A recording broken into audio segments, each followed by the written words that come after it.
Hello అండి. ఇక్కడ నేను వచ్చేది చేసేదాన్ని పెసరపప్పు పునుగులు అనమాట. పెసరపప్పును అయితే బాగా నేను ఒక 4 hours నానబెట్టేసుకొని మిక్సీ పెట్టేసుకున్నాను. దాన్ని వడలాగేస్తామంటే పునుగులు అయిపోయింది. మళ్ళీ ఆనియన్స్, పచ్చిమిర్చి, జీలకర్ర, కరివేపాకుని మిక్సీ పట్టేసి ఈ మిశ్రమంలో వేసేస్తున్నాను.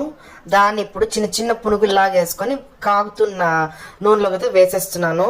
ఒక 3 to 4 minutes హై ఫ్లేమ్లోనే ఉడికించుకొని కొంచెం తిప్పేసుకొని ఎత్తి ప్లేట్లోకి సర్వ్ చేసుకొని నేనైతే టమాటా పచ్చడితో తినేసాను. చాలా బాగుందని చెప్పను, కానీ నోటికి క్రిస్పీగా టమాటా పులుపు టేస్ట్గా అయితే బాగుంది. మీరు కూడా ట్రై చేయండి, సింపుల్గా బాగుంది. Okay friends, bye, have a nice day. మీరు ఏం చేసుకున్నారో కూడా చెప్పండి.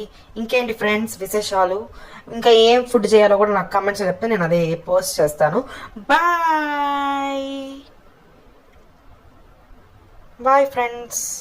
లైక్ చేసి, షేర్ చేసి, సబ్స్క్రైబ్.